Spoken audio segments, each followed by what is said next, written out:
ظلمت قدا میں بہار آ گئی، ساری دنیا مقبہ نور بن گئی۔ 360 خداؤں کے پجاریوں کو ایک خدا کی معرفت حاصل ہو گئی۔ محسن کائنات عالم انسانیات رحمت دو عالم صلی اللہ علیہ وسلم کی جلوہ گری سے قبل اس دنیا کی حالت بہت ہی خستہ اور خراب ہو چکی۔ ہر طرف کفر و شرک، ظلم و ستم کی گھٹائیں چھائی ہوئی تھی۔ جوا بازی، شراب خوری، زناکاری عام ہو چکی تھی۔ عیاری، مکاری، چوری، ڈکیتی لوگوں کا معمول بن چکا تھا۔ آپس میں انس، پیار، محبت، الفت نام کی بو تک باقی نہیں تھی۔ انسان ایک کوہ آتش فشاں کی طرح تھا جس سے ہر لمحہ بغض و اناد اور جنگ و فساد کی آگ سلگتی ہوئی نظر آیا کرتی تھی۔ ایک قبیلہ دوسرے قبیلے سے ہمہ وقت لڑنے کے لیے تیار رہا کرتا تھا۔ ایک سگا بھائی دوسرے سگے بھائی کی گردن کاٹنے کے لیے ہمیشہ تیار رہا کرتا تھا۔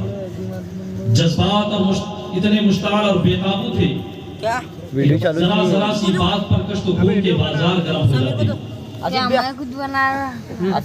یہاں تک کہ جانور اپنے بچوں سے پیار کرتے ہیں، مگر یہ لوگ خود اپنے ہاتھوں سے اپنی بچیوں کو زندہ درگور کر دیا کرتے تھے۔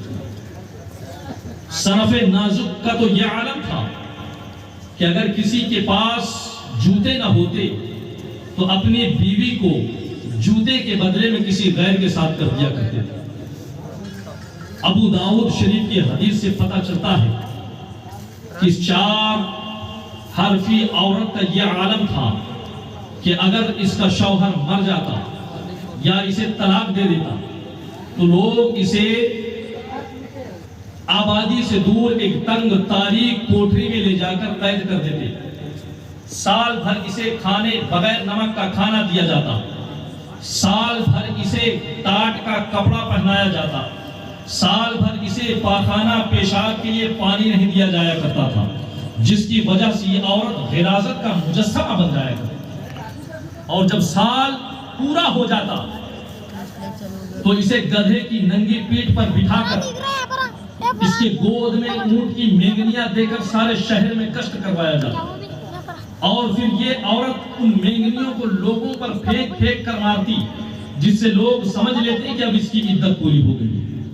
لفظ کے کون سا ایسا جرم تھا جو اپنے نقطہ عروج پر نہیں پہنچا تھا؟ سرے راہ دوشیزاؤں کی عصمت کو لوٹ لینا محبوب مشغلہ مانا جاتا تھا۔ ماں کے ساتھ خواہشات نفسانی میں کوئی برائی نہیں مانی جاتی تھی۔ ماں کے ساتھ لوگ زنا کیا کرتے تھے۔ کون سا جرم تھا، کون سا گناہ تھا جو اپنے نقطہ عروج تک نہیں پہنچا؟ دریا کی بےقرار لہروں کے سامنے بندگی کی جا رہی تھی، پیڑ پودے چاند سورج معبود بنا لیے گئے، انسانی عقل دین ابراہیمی کی شناخت کرنے سے عاجز آ چکی تھی۔ بے کسوں کی بے بسوں کی دعائیں آسمان سے ٹکرا رہی تھی۔ کھاتے تھے مگر حرام کھاتے تھے، پیتے تھے مگر شراب پیتے تھے۔ دعائیں مظلوموں کی عرش پر ٹکرا رہی ہیں۔ آخر کار ایک دن مشیت کو جلال آ ہی گیا، میرے آقا کی ولادت کا سوال آ ہی گیا۔ سبحان اللہ۔ میرے آقا تشریف لے آئے، اور جب اس خاندانی گیتی پر میرے آقا تشریف لائے تو پھر عرب کے اجڑے ہوئے دیار میں بہار۔ سبحان اللہ۔ پھر عدالت کی جگہ محبت نے لے لی، وحشت کی جگہ انس نے لے لی، انتقام کی جگہ عفو درگزر نے لے لی، رہزنی کی جگہ رہبری نے لے لی، بت پرستی کی جگہ خدا پرستی نے لے لی۔ لات و منات و عزا اور حبل کے پجاریوں نے لا الہ الا اللہ کی صدا بلند کی۔ ایک عرب نے آدمی کا بول بالا کر دیا، ایک عرب نے آدمی کا بول بالا کر دیا، خاک کے ذروں کو ہم دوشے سوئے کر دیا۔ خود نہ تھے جو راہ پر اوروں کے آگے بن گئے، کیا نظر تھی کہ جس نے مردوں کو مسیحا۔ سبحان اللہ، سبحان اللہ۔ نعرہ تکبیر، اللہ نعرہ تکبیر، اللہ اکبر، نعرہ رسالت، یا رسول اللہ، مسلک اعلی حضرت زندہ باد۔ کیا نظر تھی کہ جس نے مردوں کو مسیحا کر دیا۔ میرے آقا جب دنیا میں تشریف لائے تو بیٹیاں مسکرانے لگی، سبحان میرے آقا دنیا میں تشریف لائے تو عورتیں مسکرانے لگی، سبحان میرے آقا دنیا میں تشریف لائے بیوائیں مسکرانے لگی، یتیم مسکرانے لگے، غریب مسکرانے لگے، مظلوم مسکرانے لگے۔ اب آقا آ گئے ہیں، رحمت بن کر تشریف لائے ہیں۔ وما ارسلناک الا رحمتا للعالمین، اے محبوب اپنے آپ کو ساری کائنات کے لیے رحمت بنا کر سبحان اللہ سبحان اللہ کی رحمت ہے کسی عالم میں رہ جاتے، یہ ان کی مہربانی ہے کہ یہ عالم فاروق بھائی آقا کریم صلی اللہ تعالی علیہ وسلم دنیا میں تشریف لائے۔ اللہ تبارک و تعالی نے چاہا کہ میں اپنی الوہیت کو اپنے محبوب کے ذریعے ظاہر کروں، لوگ میری عبادت کریں، مجھے جانے، مجھے پہچانے، تو اللہ نے اپنے محبوب کے نور کو اپنے نور سے پیدا کیا۔ پھر اس نور کو حضرت آدم علیہ السلام کے پیشانی میں رکھا، پھر وہ نور حضرت شعیب علیہ السلام سے ہوتا ہوا، حضرت نوح علیہ السلام سے ہوتا ہوا، حضرت ابراہیم علیہ السلام، حضرت اسماعیل علیہ السلام سے ہوتا ہوا، حضرت عبد المطلب تک پہنچا۔ عبد المطلب تک جب وہ نور پہنچا تو اب حضرت عبد المطلب کے 10 بیٹے، کتنے؟ 10 بیٹے۔ 10 بیٹوں میں سب سے چھوٹے جو بیٹے تھے ان کا نام تھا حضرت عبداللہ۔ اور یہ عبداللہ کون ہے؟ یہ ہمارے آقا کریم صلی اللہ علیہ وسلم کے والد محترم، سبحان اللہ۔ وہ نور حضرت عبداللہ کے پیشانی میں جلوگر ہوا۔ حضرت عبداللہ کی عمر ابھی 5 سال ہے، صرف 5 سال۔ سامعین محترم، انشاءاللہ العزیز میں پیارے آقا کریم صلی اللہ علیہ وسلم کے والدین کی شادی آپ کے سامنے بیان کروں کہ دنیا میں ایسا عظیم الشان دولہا نہیں جیسا حضرت عبداللہ ہے۔ اب دنیا میں ایسی عظیم الشان دلہن نہیں جیسے میرے آقا کی والدہ۔ سبحان اللہ، نعرہ تکبیر، اللہ اکبر، نعرہ تکبیر، اللہ اکبر، نعرہ رسالت، نعرہ رسالت۔ حضرت عبداللہ کی عمر تقریباً 5 سے 6 سال۔ ادھر یہود و نصارہ نے اپنی کتابوں میں پڑھا، یہود و نصارہ کے علماء نے اپنی کتابوں میں نشانیاں دیکھی کہ وہ تمام نشانیاں اب بظاہر نظر آ رہی ہیں کہ نبی کریم آخری نبی دنیا میں تشریف لانے والے ہیں۔ ابھی تشریف نہیں لائے، تشریف لانے والے ہیں۔ یہودیوں نے، نصرانیوں نے میٹنگ کی، بڑے بڑے علماء کو اپنے بلایا، بڑے بڑے پادریوں کو اپنے بلایا، بڑے بڑے راہبوں کو اپنے بلایا، اور بلانے کے بعد مشورہ لیا جا رہا ہے کہ نبی آخر الزمان صلی اللہ علیہ وسلم کی ولادت باسعادت بہت جلد ہونے والی ہے۔ ابھی ان کی ولادت نہیں ہوئی، ہاں لیکن ان کے والد کی ولادت ہو چکی ہے۔ بتاؤ کیا کیا جائے؟ حضرت عبداللہ کی ولادت ہو چکی ہے، ان کے کتابوں میں سب لکھا تھا جو آخری نبی ہوں گے ان کا نام محمد ہوگا، ان کے والد کا نام عبداللہ ہوگا، ان کے والد کا نام عبد المطلب ہوگا، وہ قریش کے رہنے والے ہوں گے۔ ساری ڈیٹیل ان کے کتابوں میں لکھی ہوئی تھی۔ وہ یہ 1-2 دن کی کتاب نہیں تھی، یہ صدیوں پرانی کتابیں تھیں جن میں آقا کا ذکر تھا، آقا کے گھرانے کا ذکر تھا۔ انہوں نے کہا، مشورہ کیا کہ اب نبی آخر الزمان آنے والے ہیں، اگر روکا نہ گیا تو ہمارے دین کو منسوخ کر دیا جائے گا اور پھر ہمارا دین ختم ہو جائے گا، نبی آخر الزمان کا دین چلے گا، ان کی حکومت چلے گی، ان کی شریعت چلے گی، لہذا نبی کو دنیا میں آنے سے پہلے ہی ختم کر دیا جائے، دنیا میں آنے ہی نہ دیا جائے۔ لوگوں نے کہا یہ کیسے کریں گے، نبی آئے ہی نہیں، انہیں ختم کیسے کریں گے؟ کہا نبی نہیں آئے لیکن نبی کے والد آ گئے، سبحان اللہ، والد کو ختم کر دو، بیٹا آئے گا ہی، جب والد ہی ختم ہو جائے گا تو بیٹا آنے کا سوال ہی پیدا نہیں، لہذا عبداللہ کو قتل کر دیا جائے۔ مجمع میں اعلان کیا جائے سے کون ہے جو عبداللہ کا سر لے کر آئے، اسے بڑا انعام دیا جائے گا، بڑا اکرام دیا جائے گا، بڑی دولت دی جائے گی۔ داج دیا گیا، پیسے کا، دولت کا داج دیا گیا، پھر ایک نوجوان تھا، میں عبداللہ کا سر لے کر آؤں گا۔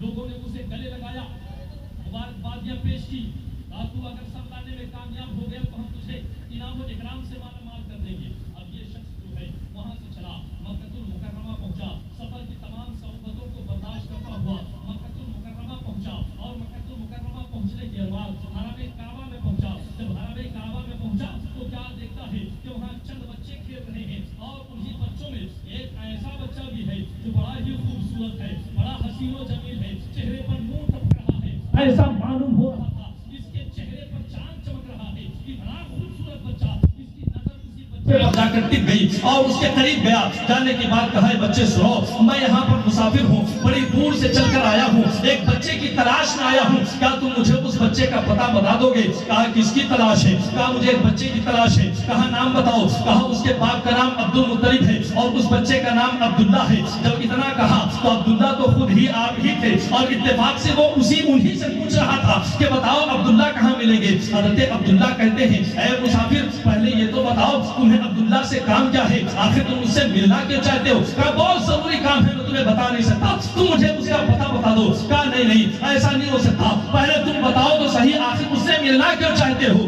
کہا نہیں میں تمہیں نہیں بتاؤں گا، پہلے بتاؤ تم عبداللہ کہاں سے ہے؟ حضرت عبداللہ نے اس کے چہرے پر نظر ڈالی، دیکھا بڑی دور سے سفر کر کے آیا ہے، اس کے چہرے پر گرد و غبار نظر آ رہے ہیں اور تھکاوٹ محسوس ہو رہی ہے۔ حضرت عبداللہ بچپنے کا زمانہ ہے، 5 سے 6 سال کی عمر ہے، مگر اخلاق دیکھیں حضرت عبداللہ کا، اخلاق دیکھیں اپنے نبی کے والد کا اخلاق دیکھیں۔ جب نبی کے والد کا یہ اخلاق ہے تو نبی کے اخلاق کا عالم کیا ہو؟ سبحان اللہ سبحان اللہ۔ عبداللہ فرماتے ہیں کیا مسافر بڑی دور سے چل کر آئے ہو، تمہارے چہرے پر گرد و غبار لگا ہے، تھکاوٹ محسوس ہو رہی ہے، ایک کام کرو تم یہاں بیٹھ جاؤ۔ خانہ کعبہ کے دیوار سے ٹیک لگا کر انہیں بٹھا دیا، کہا یہاں بیٹھو میں بھی چند منٹوں میں آ رہا ہوں۔ اسے بٹھا کر حضرت عبداللہ اپنے گھر گئے۔ اپنے گھر جانے کے بعد ایک برتن میں کھجوریں لاتے ہیں، ایک برتن میں پانی لے کر آتے ہیں اور لانے کے بعد اس مسافر کو دیتے ہیں، کہتے تم بڑی دور سے سفر کر کے آئے ہو، تھکے معلوم ہوتے ہو، تمہارے چہرے پر گرد و غبار ہے، لو یہ پہلے کھجوریں کھا لو، لو یہ پہلے پانی پی لو، پہلے پیٹ بھر لو، آرام کر لو، اس کے بعد تمہیں عبداللہ کا پتہ بتا دیا جائے۔ سبحان اللہ۔ خود عبداللہ ہے مگر پہلے اس کی خدمت کر رہے ہیں، اخلاق دیکھیں۔ آج ہمارا اخلاق دیکھیں، اتنے لوگ مجمع میں بیٹھے ہوئے ہیں، ایمانداری سے بتائیں کس کا دل ایسا ہے جو بغض و اناد سے پاک ہے؟ کس کا دل ایسا ہے جس کے دل میں کینہ نہیں، جس کے دل میں بغض نہیں؟ یہ تو محفل ہے پیارے، لوگ مسجد میں جاتے ہیں دلوں میں کینہ لے کر، مسجدوں تک جاتے ہیں دل میں بغض لے کر۔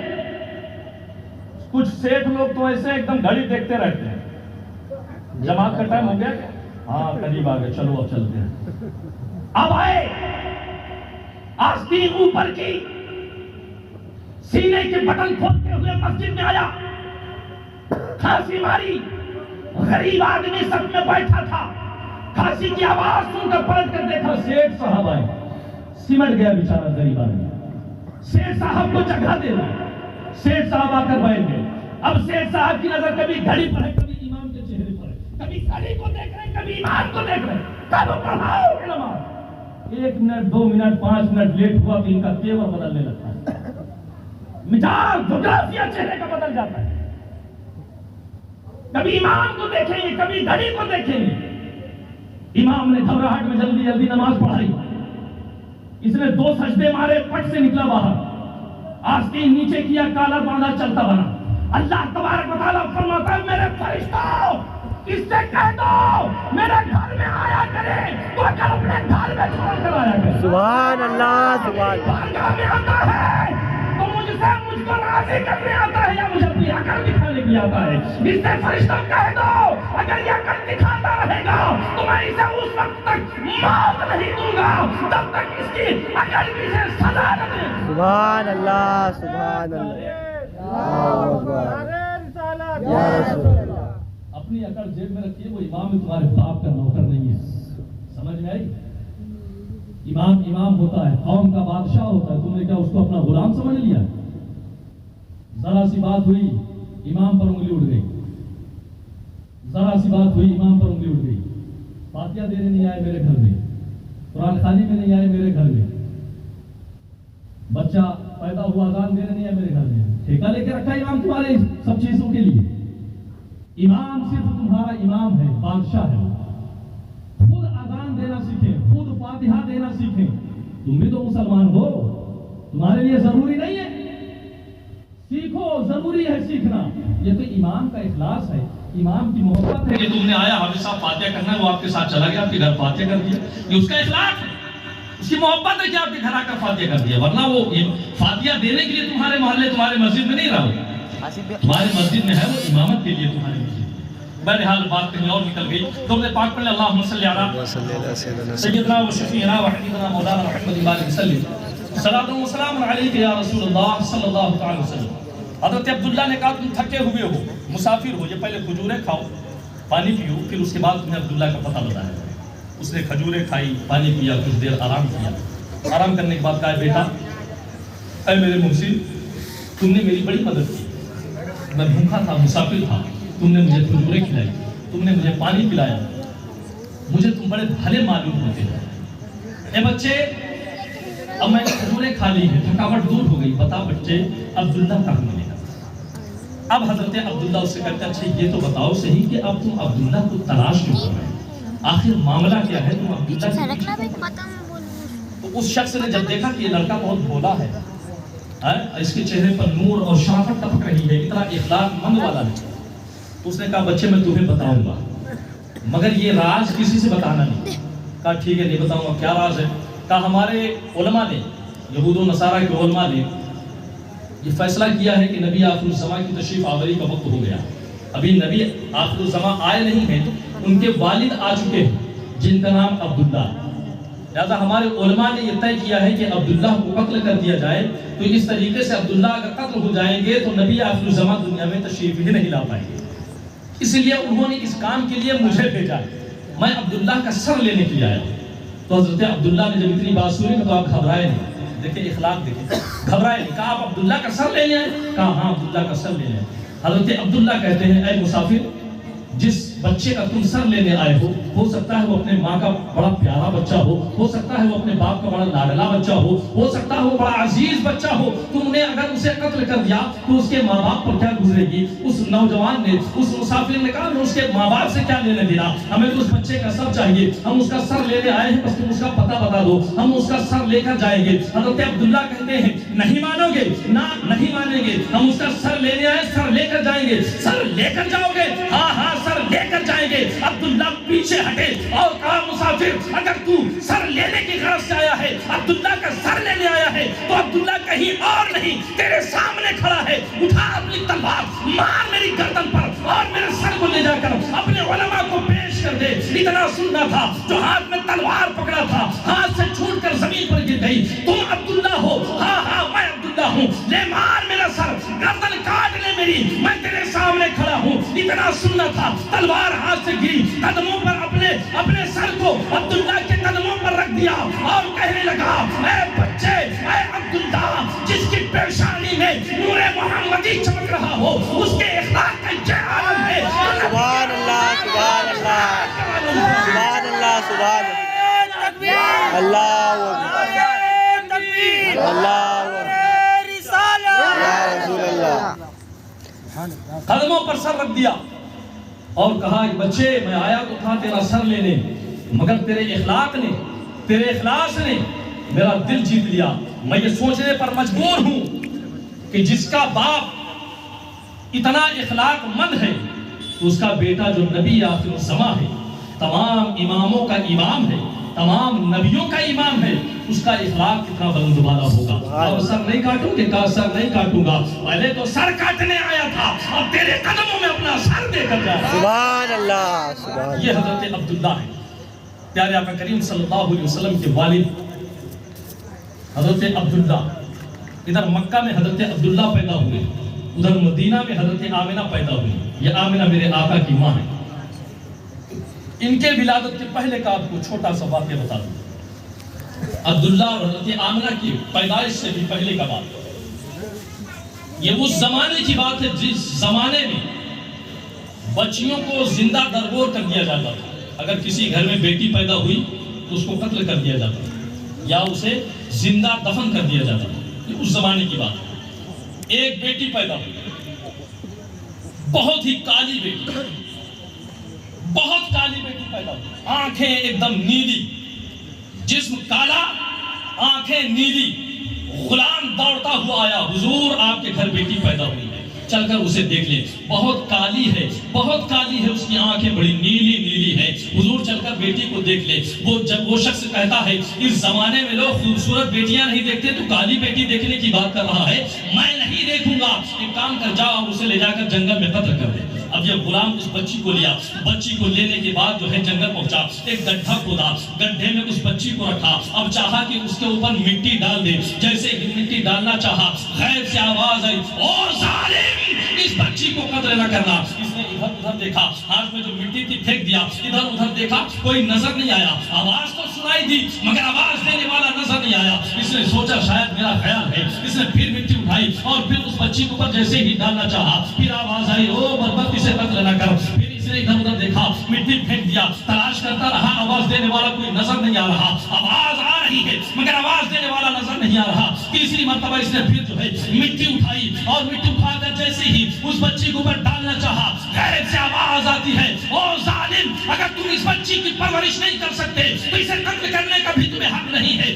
چھوڑ دے اسے یہیں پر, اس کی پرورش ہم اپنے رحم و کرم پر کر دیں گے. سبحان اللہ, سبحان اللہ. اس نے جب سنا اس بچی کی شاید بڑی شان ہے, بڑی عظمت ہے, اس لیے غیب سے آواز آ رہی ہے کہ اسے قتل نہ کر, اس نے اس بچی کو اٹھایا, اپنے ساتھ لے گیا اور اپنے گھر میں رکھ کر اس کی پرورش کی. جب وہ بچی جوان ہوئی, جانتے ہیں اس کا نام کیا تھا؟ اس بچی کا نام تھا سودا بنت زہرا. سبحان اللہ. سودا بنت زہرا. اس کو اللہ تبارک و تعالیٰ نے توریت کا, زبور کا, انجیل کا بڑا علم دیا, اتنا علم دیا, اتنا علم دیا کہ یہ ہتھیلی دیکھ کر قسمت کا فیصلہ بتا دیا. سبحان اللہ. اتنا علم دیا, جس علاقے میں جاتی شہرا ہو جاتا. سودا بنت زہرا آئی ہے, جسے اپنی قسمت جاننی ہو سودا کے پاس چلا جائے. سودا ہاتھ کی ہتھیلی دیکھ کر اس کی قسمت کا فیصلہ بتا دیا. سبحان اللہ. یہ سودا بنت زہرا جب ایک مرتبہ مدینہ پہنچی, اب یہاں کافی دنوں کے بعد جوان ہو گئی. آقا کے والد اور والدہ کی بھی ولادت ہو چکی. کافی زمانے کے بعد جب یہ مدینہ پہنچی, مدینہ میں شہرہ ہو گیا کہ سودا بنت زہرا آئی ہے. چلے اور چل کر جس کو اپنی قسمت جاننی ہے, چل کر ان کو ہتھیلی دکھائے. بھیڑ لگ گئی, گلیوں گلیوں میں اعلان ہو گیا, بھیڑ لگ گئی, اکٹھا ہو گیا, مجمع جمع ہو گیا. لوگ جاتے, سودا کو اپنا ہاتھ دکھاتے, حضرت سودا بنت زہرا ہتھیلی دیکھتی اور قسمت بتا دیتی کہ تیری قسمت میں یہ ہے, تیری قسمت میں یہ ہے, تیری قسمت میں یہ ہے. کچھ لوگوں نے کہا, آمنہ, سودا بنت زہرا آئی ہے, یہ ہتھیلی دیکھ کر قسمت بتا دیتی ہے, ذرا تو بھی اپنی ہتھیلی دکھا, پتا تو چلے تیری قسمت میں کیا ہے. حضرت آمنہ نے بھی اپنی ہتھیلی دکھائی, اور جب ہتھیلی دکھائی نا تو حضرت سودا کبھی حضرت آمنہ کے ہتھیلی کو دیکھ رہی ہے, کبھی چہرے کو دیکھ رہی ہے, کبھی ہتھیلی کو دیکھ رہی ہے, کبھی چہرے کو دیکھ رہی ہے. دیکھنے والوں نے کہا, سودا, ابھی تک جتنے تمہارے پاس ہے تم نے فوراً ہتھیلی دیکھا, فوراً اس کی قسمت بتا دی. آخر آمنہ کے ہاتھ میں ایسا کیا ہے کہ تم کبھی اس کے ہاتھ کو دیکھ رہی ہو, کبھی اس کے چہرے کو دیکھ رہی ہو, آخر معاملہ کیا ہے؟ تو سودا جواب دیتی ہے, اے سنو سنو, مجھے ایسا معلوم ہوتا ہے یا تو یہ آمنہ نبی ہے اور یا یہ کسی نبی کو جنم دینے والا. سبحان اللہ, سبحان اللہ. معلوم یہ ہوا کہ اللہ تبارک و تعالیٰ نے اس بچی کو اس لیے بچایا تھا کہ اس بچی کے ذریعے نبی کی آمد کا اعلان کر دیا جائے. سبحان اللہ, سبحان اللہ. پتہ یہ چلا کہ جو نبی کا ذکر کرتے ہیں وہ مٹا نہیں کرتے, سبحان زندہ اللہ, رہا کرتے ہیں. سبحان اللہ. سامعین محترم, حضرت آمنہ بڑی ہوئی, حضرت عبداللہ بھی بڑے ہوئے. بس تھوڑی دیر گفتگو اور سماعت فرما دیں. حضرت عبداللہ جوان ہوئے, حضرت آمنہ بھی جوان ہوئے. حضرت آمنہ کے والد محترم نے اپنے بیٹی کو دیکھا تو اللہ کی بارگاہ میں دعا کرتے ہیں, اے پاک پروردگار عالم, میری بیٹی آمنہ بڑی پاک ہے, بڑی طیب ہے, بڑی طاہر ہے, اس کی زندگی بڑی اچھی گزر رہی ہے. اے پروردگار عالم, میں اس کی شادی کرنا چاہتا ہوں, اس کے لائق, اس کے مناسب کوئی رشتہ مجھے مل نہیں رہا. اے اللہ غیب سے مدد فرما, اے اللہ غیب سے مدد فرما. ادھر حضرت وہب, حضرت آمنہ کے والد محترم, ان کا نام وہب تھا, وہ اللہ کی بارگاہ میں حضرت آمنہ کے رشتے کے لیے دعا کر رہے ہیں. اور ادھر مکہ میں حضرت عبد المطلب اپنے بیٹے عبداللہ کے لیے دعا کر رہے ہیں. خانہ کعبہ کے غلاف کو پکڑ کر رب کی بارگاہ میں التجا کر رہے ہیں, اے پروردگار عالم, میرا بیٹا عبداللہ بڑی عظمت والا ہے, میرا بیٹا عبداللہ بڑی شان والا ہے,